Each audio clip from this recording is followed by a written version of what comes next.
Well, the college hoop season, regular season, is coming near an end. A longtime San Diego Charger is no longer a Bolt. Plus, oh my God, Jose Iglesias. All that coming up on the final quarter on CBS 8+.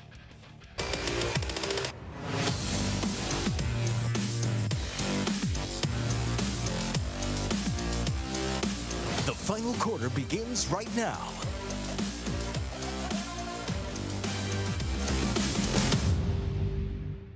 Well, it's the two smartest people I know, John Howard and Karthik Venkatraman, and they sandwiched me in the middle just so I could mediate the fellas here. Welcome into the final quarter on CBS 8+. Fellas, the college hoops regular season is winding down. March 8th, the last game for both the UCSD Tritons and the San Diego State Aztecs. The Aztecs will be licking those wounds after being swept by UNLV in the regular season. How is their at-large bid looking? How are you feeling about the Scarlet and Black as this regular season winds down? Well, the way I would look at it is I'm optimistic as long as the Aztecs win all the way through the conference tournament championship game. If they lose the championship game, I think they're in. The more teetering thing is the UCSD Tritons. If they went out but lose their Big West Conference tournament championship game, a lot of questions if they'll get an at-large. I think they deserve one. Whether or not the selection committee feels the same, we'll see. I feel like with the Aztecs, man, it's the same thing that we're talking about all season. Can they play consistent? Can they play consistent? Then they show up one game and they play consistent. All of a sudden, they don't show up and play consistent. You can't allow 42 points in the second half to a team like UNLV. You can't let a team like UNLV beat you twice in a year. It's tough for them because they were in a position, and I said this, I think, last week or a couple of weeks ago, all you got to do is not flub down the stretch in the regular season and have another bad loss to put yourself on the fringe of the bubble again, and that's exactly what they've done. So, yes, now they have to close out the regular season with that win against Nevada. They got to go to their conference tournament, and they probably got to pick up a nice win, along the way. That really solidifies them as an at-large bid because I'll tell you what, if for some reason they flub to Nevada or they go to the Mountain West Conference tournament and they flub one there, Aztecs fans better be holding their breath on Selection Sunday. It might not be so kind, and that would be something pretty crazy because they've made it in consecutive years, 5 years in a row now or 6 years? I mean, they obviously have had a large stint and, being higher seeds in recent tournaments as well. So this would be a little bit of a shock. They need to find a way to get everything together. They're one of those teams that if you just watch them and you're like, okay, if they can put this thing together, they're going to be a threat in the NCAA tournament. But if they can't, and, they seem like can't, and we're at the end of the regular season, I don't know. As it goes for UCSD, well, that's a whole completely different story. They're playing really good basketball, and, they may not have the wins of San Diego State, but, as we get to this point in time, I would like to see for them to make it as at large bid. The AP top 25 sure has them close to the top 25. Their NET ranking is amazing. Their NET ranking is actually better than every single team in the Mountain West Conference right now. So, that's a multi-bid league that's going to get, maybe 4 or 5 teams in, depending on how Colorado State closes out the season here. We'll see. We'll see with UCSD. I would really hate to see them get left out as an at-large. I think they probably wrap things up and win their conference tournament, though. Yeah, I'm sending out the good vibes for UCSD. They're just going to go win the Big West. We're not going to have to deal with that conversation at all. And then, hey, I'll be the guy picking them to make a little bit of noise in the NCAA tournament. Maybe an upset, right, in round 1. We'll see what happens with the UCSD Tritons. The rest of the country does not know about the UCSD Tritons. And I promise you, this is a very, very good basketball team. Once they get in, I'm saying it, once they get into the NCAA tournament, I'm calling an upset, obviously depending on their matchup against who they play in that first round, maybe as a 12 seed, right? Great upset area for them. And then for the Aztecs, Karthik, if they lose to Nevada, their at-large bids are done. I mean, you would absolutely have to go win the Mountain West tournament then. But if they can take care of business against Nevada, hopefully Magoon Guath comes back then. If not, I think he'll definitely be ready, again, hopefully for the Mountain West tournament. But if they win against Nevada and then, yeah, as you made a point, John, make a decent run in the Mountain West tournament, I think they'll be safe. But it would really be nice if they weren't flirting with this fringe thing all season long. Like, just go win, man. If they go do what they did against Nevada on the road earlier this season, they blew the brakes off of them. Why? Because they played with that defensive intensity and was able to run up and all the way down the court and transition to score easy buckets. That's the San Diego State team that's been good. And, that's what you hope to see against the Wolfpack in the final regular season game. Well, No, go ahead, John. I was going to say, I can't wait to see UC San Diego in the NCAA tournament because, as Jake mentioned, no one knows about these guys. And I absolutely cannot wait for the brackets to come out. Right now, Jerry Palm and Mr. Lozano have the Tritons as a number 12 seed. A 12 always upsets a 5 seed in the NCAA tournament. And I cannot wait to circle UC San Diego in the first round to get that win. They are going to give teams problems because they just don't know who this team is. And before we move on from basketball, big shout out to the Lady Aztecs, the women's Aztecs basketball team this season, 22-9, getting set for their Mountain West tournament, which begins here shortly. They'll take on New Mexico. So go Lady Aztecs, yeah. And if I can bring up one other topic, let's not forget the USD Toreros, who had an awful season this year. However, they can still punch their ticket, boys. They have You better hope this is not dated by the time it airs, John. It probably will be dated as they are Doesn't playing. matter when this airs. I'm pretty safe. That take is already They will dated. not That punch take their is already ticket. dated. The Toreros are tipping off as we tape this. But let's talk about the format of the WCC conference tournament. The 10 and 11 seeds are playing as we speak. Whoever wins has to win 6 straight games in 6 days. Can any team ever do that? I mean, what really is the point of having the 10 and 11 seeds in the WCC play? Listen, man, if the again? Toreros do that, that would give them more wins, I think, that they have on the regular I was going season. to ask how many wins they I have. think it would. Hang on, I'm Googling it. He's Googling I'm it. not even going to entertain this conversation, John. 5-26. I They'd got have more there we wins. They would go. have more wins. Okay, let's move on. Moving on, We've used enough of your time on the USD Toreros. Hopefully next year is better for Steve Lavin. No doubt. And the Torero If he's fellas over there at the Jenny Craig Pavilion. If Lavin is back, is he going to be back? It sounds like he's going to be back. It Okay. sounds like, in a real serious note, they're going to get some more NIL money, maybe make it a little more competitive for USD because, yeah, they're getting absolutely forgotten in this basketball market at UCSD and in the Aztecs. And USD is a proud program. They got great people over there, and I'm sure they want to win just They got as a much new as athletic everybody else. director that's trying to raise a lot of NIL Yeah. money there too, and Kimya Massey. So we'll see if it's all able to shake out for them. They definitely need, some sort of surge moving forward. At least the football team's back on track. Yeah. Let's move on to the pitch where SDFC is now 2 matches into their inaugural season. They still have not lost a match, and it was a historic day when they when they had their first match here at Snapdragon Stadium. Having MLS in the city, the fans were going nuts. The atmosphere was fantastic. Manny Machado's out there. I mean, everything about it was great, and they really dominated that whole match. They just couldn't put the ball in the net, and they had to split points. Karthik, you were down there. You got to soak it all in. Let's start with you on SDFC's first ever match here in the city of San Diego. Yeah, it was incredible. And the way they flickered the lights on and off before, you get a little juice. I mean, I'm not an SDFC fan. I'm just a journalist, but I'm sitting there and I'm like, okay, this is pretty cool. And then you got Manny Machado walking out on the field before the game, which gets people hyped because obviously the city of San Diego just loves them some Manny Machado. It was a fantastic atmosphere, obviously, with putting 15 shots up. Yeah, with putting 15 shots up, I'm sure those fans wanted to come out there with at least one goal, but it didn't end up happening. 0-0 scoreless draw, and they move on to their next match, hoping to put one in the back of the net. Yeah, you talk about being a journalist, and that's what we are when we attend these games, are journalists. However, when I was watching the inaugural season opener up in LA, I quickly became an SDFC fan as it was riveting television those final 20 minutes, wondering if our defense, I used the word our. Yeah, baby. He's a journalist now. Wondering if the SDFC defense could hang on to that 1-0 lead. Couple of breakaway attempts, and they finally punched it in. But as we're looking at video here of the home opener, just could not find the back of the net. Very frustrating. A lot of that having to do with St. Louis just playing a defensive mindset of, hey, we'll take the draw if we can get it. For St. Louis, a draw was a victory. But I think the quickly building bandwagon of San Diego fans, they don't want to draw. They weren't happy about it. And the players from SDFC, after the game, I heard the word, we were pissed that we couldn't get a win. Manuel Boateng said it. There you go. That's because our journalist, Karthik, was down there at the press conference. So I love the early goings here of this franchise. And again, the fact that we've been able to see this grow from the ground roots.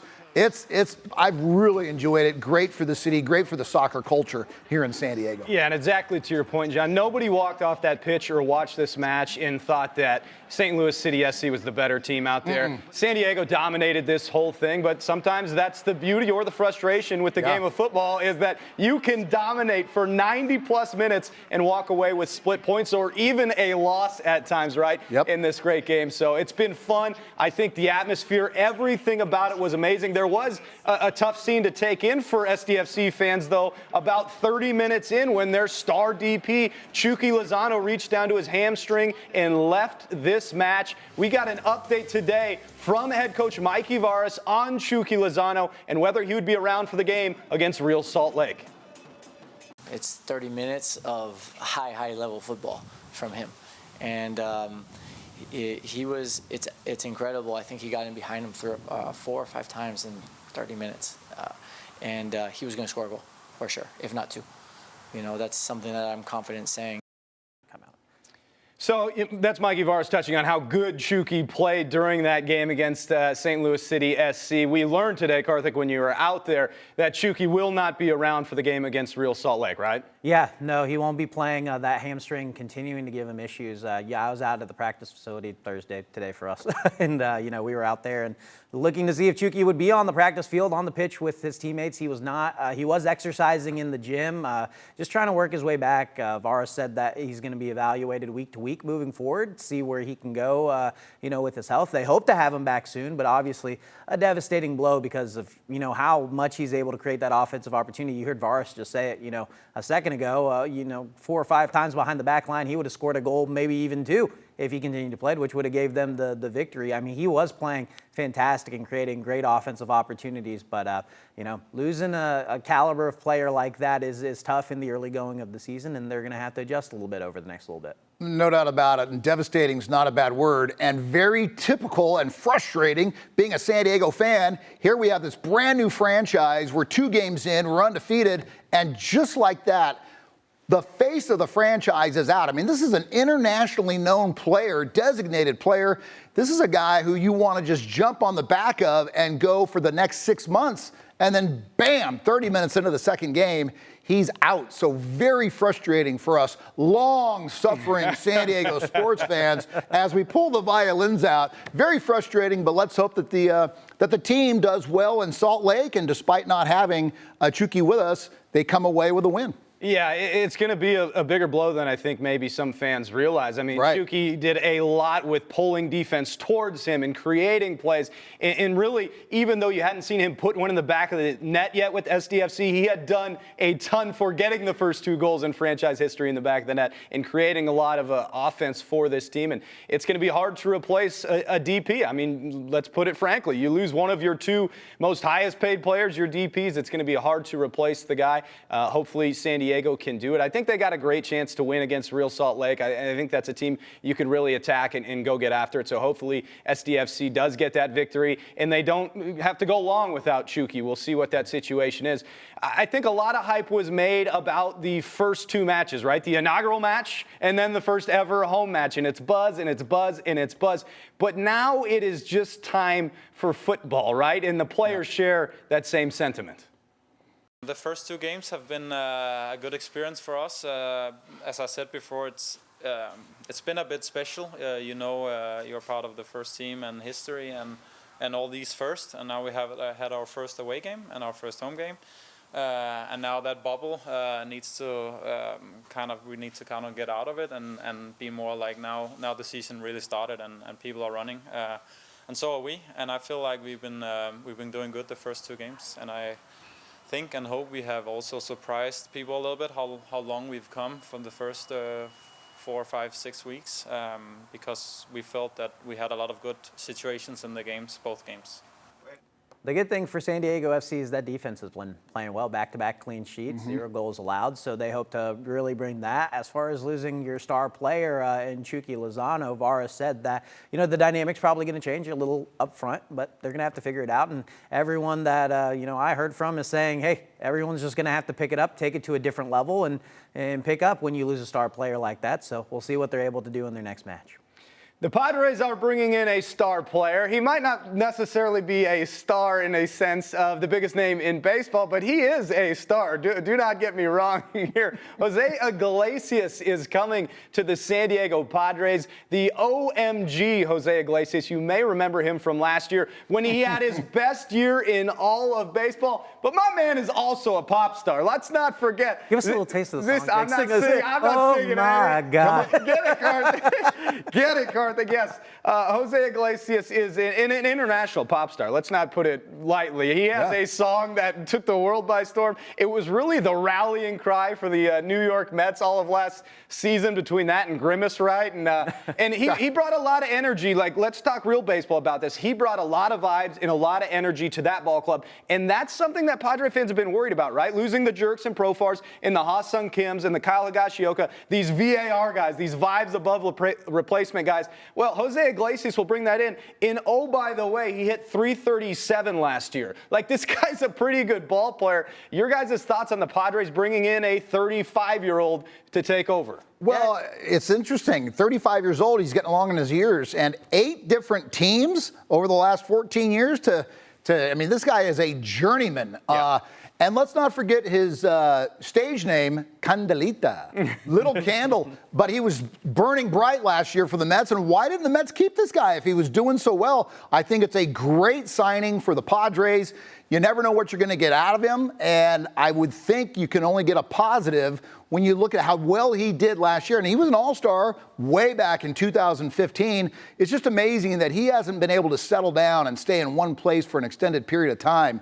But to be an all-star talent and to be just jumping from team to team, you just never know what you're going to get out of him. I mean, I definitely think it's good for the Padres. I mean, the more bats, the better. I mean, when you lose guys that contributed, like Jurickson Profar, Kyle Higashioka, Ha-Sung Kim, all those guys who, were able to produce a little bit with their bats, it's always good to get another guy that comes in there and, can help. Maybe if you insert him at the bottom of the lineup, he can really help turn it over and bring it to the top of the lineup with the man on base. That sort of stuff is great. We'll see how, that all shakes out, but I'm more interested to see if he holds a post-game concert, kind of like he did in New York. And maybe we can get some vibes in the clubhouse and, for the fans out there at Petco Park as well. The fit will be interesting. This infield is obviously really well set with Manny Machado, Xander Bogaerts, Jake Cronenworth, Luis Arias, right? Like, there's not a position for him. He's not going to come in right away and be a starter, but he could add a lot of depth to that infield, especially if you see a guy like Eggy Rosario playing a lot more left field, and now the depth is thin, so he could be a guy like that. But you've seen that this is not a threat for the Padres at all. This isn't a worrisome thing. It's a minor league deal. If he makes the roster, he makes $3 million. That's it. And you've seen Preller do this again and again this year. The Jason Haywards, right? The Martin Maldonados. He's bringing in veteran guys that he wants to be in this clubhouse, that he thinks maybe he could strike gold on 1 or 2 or 3. Or maybe the 3 of them piece together one good season as a player, right? So it's A.J. Preller working within the confinements of what he can do, bringing in some of these veteran guys. But I like some of the signings he's made with what he's able to do. He's definitely brought in a lot of guys that have had, good past, and I think he's really hoping to milk out, that final maybe like season out of some of those guys that you bring in. You got guys on the roster that are 35 to 40 years old that I think there's hope for production one last time, that one final ride that could really help the Padres in a playoff push. And we'll see if it pays off, or if those guys are past that prime completely. Yeah, I don't even know who's going to make the team between those guys you mentioned, the Yuli Gurriels, right? The Martin Maldonados, Jason Haywards, Connor Joe, Jose Iglesias. We don't even know who's going to be on the team, but Preller's basically going, I'm going to grab a bunch of these dudes, I'm going to bring them in, we'll see if we can strike gold with a couple of them. It's kind of like shooting in the dark, but it's more or less just like, I'm just going to put my pins everywhere I can get them, and we'll see what happens here. Yeah, it's safe to say Preller has been patient, waiting to bring these guys in. Nick Pivetta came in February 17, I think it was. Spring training already underway. And now Joey. By the way, if you're wondering, no relation to Julio Iglesias, from what I understand. Everyone forgets about Enrique Iglesias. Enrique, I can be a hero, baby. Okay. Nice. Nice. Everyone forgets the soft rock pop hit, baby. Let me gather myself here. Next topic, maybe? The next topic is, you brought up Nick Pivetta. Let's talk about the Padres just in general here for a second. We're about, I don't know, a quarter into spring training, a little more, 12, 13 games as far as we record this today. And I thought Nick Pivetta would be the first one that popped out that I went, oh, all right, this guy looks pretty good. It's so early in spring that you're not going to really take a deep dive into what anything is doing. But I think people have calmed down a little bit. And I think they have realized that this is still a good roster, like we've been saying all offseason. But I don't know. It feels like that hope is back. It feels like we got this team coming together. You guys are just thoughts this bit into spring training. Well, Jake was the one that went to spring training. And I've been there before, and you come out of there. Yeah. you come out of there pumped up. We're going 156 and whatever. Exactly. you like the squad. You like the hopes. You're so optimistic. The brass has called it the championship core players that they have. Those are all the guys that Jake didn't mention, 2 minutes ago. But what championships have they won? They have not. And so it'll be very interesting to see what this team does. Right now, and I know this is absolutely meaningless, they're, I think, 3-10 in their spring training games. Again, wins and losses mean nothing. It's a matter of developing the players, the swings, the arms, the fielding, etc. It'll be very interesting to see what kind of a start they get off to. I'd like to see them get off to that quick start, maybe 20-10 in the first month, so that down the road, in the dog days of summer, if they go through that lull, some of the work has already been done early in the season. They could lose every single spring training game. I would not worry one night going into the year. No doubt. I think my big questions, continue to be what's going to happen at the back end of the pitching rotation that gets you through the regular season, and what's the batting lineup going to look like towards the bottom. Obviously, they have so much talent towards the top of that lineup, and maybe right when you get to the middle is kind of where it starts dropping off a little bit. Are those guys that they brought in, like the Jason Haywards, if you have a Gurriel on a DH position for, some games, like how are those guys going to produce and, help turn over that lineup so you're not relying everything on, those first 4 or 5 guys. We'll see how it all kind of shakes out for them. I still think there's questions for me, and, spring training really hasn't given me a whole lot of answers, I feel, because there's not a lot of consistency in what these guys are doing. But I feel pretty confident the pitching's good. I feel pretty confident the top of the batting order will be good. And then we're going to have to see what the rest of the roster and, everything kind of sorts itself out as we get closer to opening day, which is really not too far away. There's going to be questions tomorrow, Karthik. There's going to be questions in June. There's going to be questions in October. Well, if you got questions in October, you'd be a little concerned. There will be. Mark my words. I guarantee you. That's how baseball works. But the beauty of it is that's what keeps us employed. So keep those questions coming. All right. We got just a couple minutes left here on the final quarter on CBS 8+. We do need to bring up one final thing in the National Football League. The Chargers releasing Joey Bosa. The move saves them $26 million on their cap. But it really is a full circle moment for San Diego Charger fans, right? Denzel Perryman's still technically on that roster. He will become a free agent, though. But Joey really marks the last San Diego Charger. And now that he is gone, I don't know. It hurts a little bit. It feels weird. I don't know how to feel about this. But the Chargers releasing Joey Bosa. Well, I remember the day that he was drafted. I mean, third overall, 2016. 2016. And he goes on to win Rookie of the Year that year, just had a great rookie season. And over the years, 9 years I think it's been, as time has elapsed, a player's best ability, an old saying goes, is his availability. Yep. And as big a talent as Joey Bosa is, we never saw a full career of it because he was constantly on the sidelines nursing some kind of injuries, kind of like today's NBA players, where it's like, for Pete's sake, get out on the court and play. That's what we're paying you to do.